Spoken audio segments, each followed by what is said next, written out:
பிரியமானவர்களே, இந்த கால ஓலை உங்கள் யாவரையும் நான் இயேசுவின் நாமத்தினாலே வாழ்த்தி பாஸ்டர் போஸ்டர் என்ற யூடியூப் சேனலுக்கு நான் உங்களை வரவேற்கிறேன். இந்த நாளுக்கான தேவனுடைய ஆசீர்வாத வார்த்தை புக் ஆஃப் நம்பர்ஸ் 23:23. என்னாகமத்தின் புஸ்தகம் 23ஆம் அதிகாரத்தின் 23ஆம் வசனத்தை நான் உங்களுக்காய் வாசிக்கிறேன். யாக்கோப்புக்கு விரோதமான மந்திரவாதம் இல்லை, இஸ்ரவேலுக்கு விரோதமான குறிச்சொல்லுதலும் இல்லை. தேவன் என்னென்ன செய்தார் என்று கொஞ்ச காலத்தில் யாக்கோப்பையும் இஸ்ரவேலையும் குறித்து சொல்லப்படும். ஆம் தேவ பிள்ளைகளே, இந்த 23ஆம் வசனம் யாக்கோப்புக்கு விரோதமான மந்திரவாதம் இல்லை, இஸ்ரவேலுக்கு விரோதமான குறிச்சொல்லுதல் இல்லை என்றதான இந்த வார்த்தை கிறிஸ்தவ வட்டாரங்களிலே பல மெமரபுளா மனப்பாடமாய் தங்கள் மனதில் வைத்திருக்கிறதான ஒரு வார்த்தையும் கூட. பல சூழ்நிலைகளில் இந்த வார்த்தையை சொல்லி ஜெபிக்கிற தேவ பிள்ளைகளும் உண்டு. ஆம் பிரியமானவர்களே, வசனம் சொல்லுகிறது யாக்கோப்புக்கு விரோதமான மந்திரவாதம் இல்லை. யாக்கோபு யார்? ஆபிரகாமின் சந்ததி. ஆபிரகாம் யார்? விசுவாசத்தின் தகப்பன். நாம் நிருபங்களில் வாசிக்க முடியும், இருதயத்தில் விசுவாசித்து வாயினால் அறிக்கை செய்கிறோம்.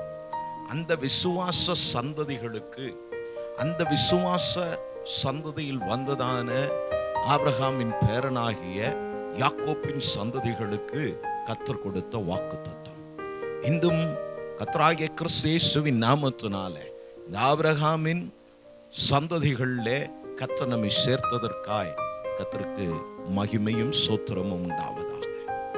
உங்களையும் என்னையும் இந்த பரமழைப்பில் அழைத்து சந்ததிகளோடு இணைத்த தேவனுக்கு ஒரு விசை கூட நாம் எல்லாரும் சேர்ந்து ஒரு அல்லேலூயா சொல்லலாமே. அல்லேலூயா. பல சூழ்நிலைகளில் இந்த மந்திரவாதத்தை குறித்து பலர் பயப்படுகிறது உண்டு. நான் பெங்களூருக்கு ஊழியத்திற்கு வந்து சில வருடங்கள் ஆனது. இங்கே பலர் ஆலயத்தில் வந்து மாந்திரிக கட்டிலிருந்து விடுதலை பெற்றவர்களை நான் பார்த்து, ஒவ்வொரு கட்டுகளிலும் வந்தவர்களிடத்தில் ஒவ்வொரு விதமான அனுபவங்களை நான் கற்றுக்கொண்டேன். தேவன் எப்படியெல்லாம் செயல்படுகிறார் என்பதை கவனிக்க முடிந்தது. எனக்கு ஒன்று, இந்த வசனம் படிக்கும் போதெல்லாம் என் நினைவுக்கு வருவது, நான் சிறுபிராயம் முதல்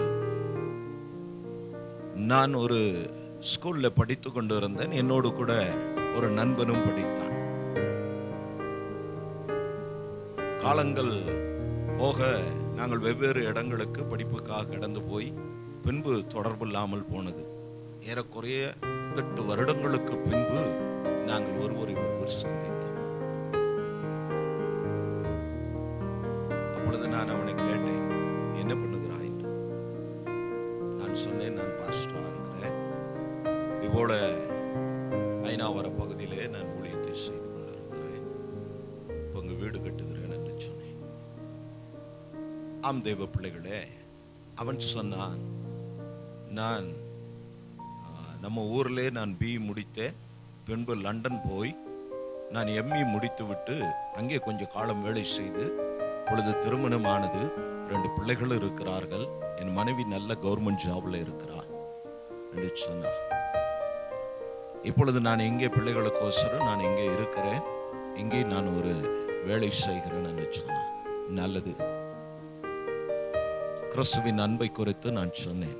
அவன் சொன்னான், நான் இப்பொழுது ஒரு இடத்திற்கு போகணும், அவசரமாய் போகிறேன், பின்பு என்னுடைய நம்பர் இருக்கிறது, இப்பொழுது நாம் ஒரு நாள் சந்திக்கலாம் என்று சொன்னான். நான் கேட்டேன், இவ்வளவு அவசரம், எங்கே போகிறாய், ஏதாவது எமர்ஜென்சியா என்று கேட்டபோது அவன் சொன்னான், இல்லை, நான் வருடம் அவன் கையில் ஒரு கயிறு கட்டியிருந்தான், அந்த கயிறை ரினிவல் பண்றதற்கு வருடத்துக்கு ஒரு முறை அந்த மந்திரவாதி அம்மாவை, முஸ்லிம் அவர்கள் போய் பார்த்து அதற்கு பரிகாரங்கள்லாம் கொடுத்து ஒரு கயிறை கட்டி கொண்டு வருகிறான். அவனுடைய நம்பிக்கை எல்லாம் அதன் மேல் தான் இருந்தது. நான் சொன்னேன், நானும் வருகிறேன் என்று.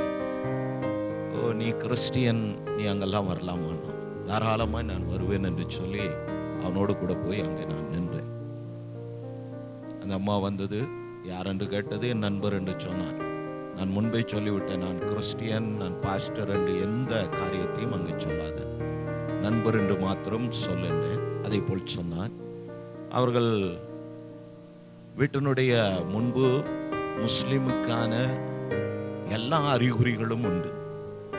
உள்ளே அவர்கள் அந்த பூஜை ரூமை திறந்தபோது, அவர்கள் மாந்திரிகம் செய்கிற ரூமை திறந்தபோது உள்ள முழுவதும் விக்கிரகத்தினுடைய போட்டோக்கள், விக்கிரகத்தின் சிலைகள் தான் உள்ள நிரம்பி இருக்கிறது. எனக்கு அப்போ கேள்வியானது, முஸ்லிம் வீடு முழுக்க இந்து தெய்வங்களை வைத்திருக்கிறார்கள் என்று யோசித்தேன். அவர்கள் உள்ளே போய் அவனை கொண்டு அமர வைத்து விட்டு என்னென்னோ ஏதேதோ பண்ணிக்கிட்டு இருந்தாங்க. நான் வெளியில ஓரமாக நின்றுகிட்டு இருந்தேன். ஏதேதோ பேர் சொல்லி வாங்கம்மா வாங்கம்மான்னு கூப்பிட்டாங்க. ஒருத்தரும் வரல. அந்த அம்மா திடீர்னு எழும்பி வந்து, நீ கிறிஸ்டியனா, தூர போகும்போது அப்படின்னாங்க. ஏன் அப்படின்னு, அம்மா வரல, நான் ஓரமாக தான் நிற்கிறேன், வாசல் திறந்தா இருக்கு, கதவு திறந்து இருக்கிறது, நான் யாரையும் தடை செய்யவில்லை, தாராளமாக அவர்கள் வரட்டும்னு போய் உட்காந்துட்டு திரும்பி என்னென்னமோ பண்ணிக்கிட்டு இருந்தாங்க. என் நண்பனை பார்த்து கேட்டாங்க, இவன் அல்லேலியா கூட்டத்தை சார்ந்தவன், இவனை முதல்ல வெளியே போக சொல்லு, இனி இவனை இங்கே அழைத்து வராது என்று சொன்னாங்க. அப்போ நான் அவனை ஒரு நிமிடம் வெளியே வா என்று அழைத்து விட்டு நான் சொன்னேன், படித்த முட்டாளே, இது போய் நம்புகிறாய், நானும் உன்னோடு கூட படித்த ஒரு மனிதன் தான், தேவனுடைய ஊழியத்தை செய்கிறேன், நான் அங்கே ஜெபிக்கவில்லை, முழங்கால் படியிடவில்லை, உபவாசத்தில் வரவில்லை, இதை பார்த்து புத்தியட தெளிவாயிரு என்று சொல்லி நான் அவ்விடம் விட்டு கடந்து போய் பின்பு ஒரு நாள் அவன் அழைத்தான். அவன் வீட்டில் போய் சந்தித்து இயேசுவை குறித்து, வேத வசனத்தை குறித்து நான் அவனுக்கு சொன்னேன். அப்பப்போ அவனுக்கு கஷ்டம் வரும்போது அழைத்து ஜெபித்துக் கொள்வான், வீட்டில் வந்து ஜெபித்துக் கொள்வான். ஆனா பாருங்க, ரட்சிப்புக்கு தன் வாழ்க்கையை அவனை ஒப்பு கொடுக்கவில்லை. தெரியும், ஆனாலும் அந்த கட்டுப்பாட்டில் இருந்து அவனால் வெளிவர முடியவில்லை. கடந்த சில வருடங்களுக்கு முன்பு, காலத்துக்கு முன்பு அவன் மரித்து போனான் என்று செய்தியை நான் கேட்டபோது மிகுந்த துக்கமடைந்தேன். ஆம் தேவ பிள்ளைகளே, இப்படி பலர் பல காரியங்களை நம்புகிறார்கள். ஆனால் வேதம் உண்மையானது. வேதம் சொல்லுகிறது, யாக்கோப்புக்கு விரோதமான மந்திரவாதம் இல்லை. ஆம் தேவ பிள்ளையே, உங்களுக்கு விரோதமான மந்திரவாதம் இல்லை. நீங்கள் யாக்கோப்பின் வம்சமாய் இருங்க, ஆபிரகாமின் வம்சமாய் கிறிஸ்து இயேசுவுக்குள் பிறந்த பிள்ளைகளாய் இருங்க. லூக்காவிலே கர்த்தர் நமக்கு சொல்லி இருக்கிறார், சர்ப்பங்களையும் தேள்களையும் சகல பிசாசின் கிரியைகளையும் மேற்கொள்ள நான் உங்களுக்கு அதிகாரம் கொடுக்கிறேன் என்று சொல்லி அதிகாரத்துக்குரியவர்களாய் கர்த்தர் நம்மை ஏற்படுத்தி இருக்கிறார். ஆதலால் இந்த மாந்திரிக கட்டு உடைக்கிறார்கள் அப்படி இப்படின்னு கிறிஸ்தவத்திலே இன்னைக்கு ஏராளமான பிழைப்புக்கான காரியங்கள் செய்கிற அநேகர் உண்டு. அதனால் தேவ பிள்ளைகளே, வசனத்துக்கு கீழ்ப்படிங்க, வசனத்துக்கு செவி கொடுங்க. வசனம்தான் உங்கள் வாழ்க்கையின் ஆதாரம். வசனம் தான் உங்களை விடுதலையாக்கும். எந்த மனிதனாலும் ஆகாது. வசனம் தான் நம்மை நடத்துகிறது. ஆம் தேவ பிள்ளைகளே, யாக்கோப்புக்கு விரோதமான மந்திரவாதம் இல்லை. இந்த காலவோளை நான் தைரியமாய் சொல்லுவேன், கிறிஸ்துவுக்குள் பிறந்து தேவ பிள்ளைகளாய் சபையின் ஐக்கியத்திலே, சபை கூடி வருதலே பங்கு பெற்று தேவனோடு இருக்கிற, தேவனை தினமும் தேடுகிற, ஜெபிக்கிற உங்களுக்கு விரோதமாய் ஒன்றும் வாய்க்காமல் போகும். இயேசு நன்மை செய்கிறவராய் சுற்றி நடந்தார் என்று அப்போஸ்தலர் நடவடிக்கையிலே பிசாசின் கிரியைகளை அழிக்கிறவராய் சுற்றி நடந்தார் என்றும் எழுதப்பட்டிருக்கிறது. பிசாசின் வல்லமைகளை நிர்மூலமாக்குகிறவர். மனிதன் மேல் பொறாமை கொண்டு செய்கிற காரியங்கள் தான் மாந்திரிகத்தின் கிரியைகள். அன்று யுத்தங்கள், பின்பு தந்திரங்கள், இப்பொழுது மாந்திரிகங்கள். ஒரு மனிதனை அழிப்பதற்கு பலரை கர்த்தர் விடுதலை செய்திருக்கிறார். இந்த காலவோளை நான் தைரியமாய் சொல்லுவேன், அந்த ஜீவனுள்ள தேவன் இன்று மாறாதவர். அவர் நேற்றும் இன்றும் என்று மாறாதவரானபடினால தேவ பிள்ளைகளே தைரியமாயிருங்க. கண்களை மூடி நாம் ஜெபிப்போம்.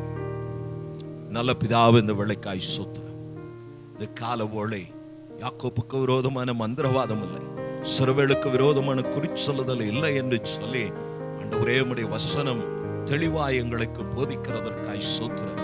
நீர் வசனத்தை அனுப்பி எங்களை விடுதலையாக்குகிறவர். இந்த காலவோளையிலே யாக்கோப்பின் வம்சமாய் கிறிஸ்துவின் பிள்ளைகளாய் தேவ சபையின் ஆண்டவரே சரீரத்தின் அங்கமாய் இருக்கிற நம்முடைய பிள்ளைகளுக்கு விரோதமாய் யாராயிலும் மாந்திரிகம் செய்திருப்பார்களானால் அவருடைய தொழிலுக்கும் அவருடைய உயர்வுக்கும் பிள்ளைகளுடைய வாழ்வுக்கும் ஆசீர்வாதங்களுக்கும் குடும்பத்தின் நன்மைகளுக்கும் வேலையின் உயர்வுகளுக்கும் ஆண்டவரே அவருடைய வியாபாரத்தின் விருத்திக்கும் ஆண்டவரே இடையூறாய் அவர்களை முடக்க நினைத்து செயல்பட்ட எல்லா விக்கிரகத்தை கொண்டு அனுப்பப்படுகிற பொல்லாத மாந்திரிகத்தின் வல்லமை இந்த காலவோளை அதிகாரத்தை கொடுத்த இயேசுவின் நாமத்தினால நான் உடைத்து ஆண்டவரே இதை கேட்கிற பார்க்கிற நம்முடைய பிள்ளைகளையும் அவர்கள் குடும்பத்தையும் இயேசுவின் நாமத்தினால இந்த பொல்லாத துஷ்ட கிரியைகளுக்கு நான் விடுதலை செய்கிறேன்.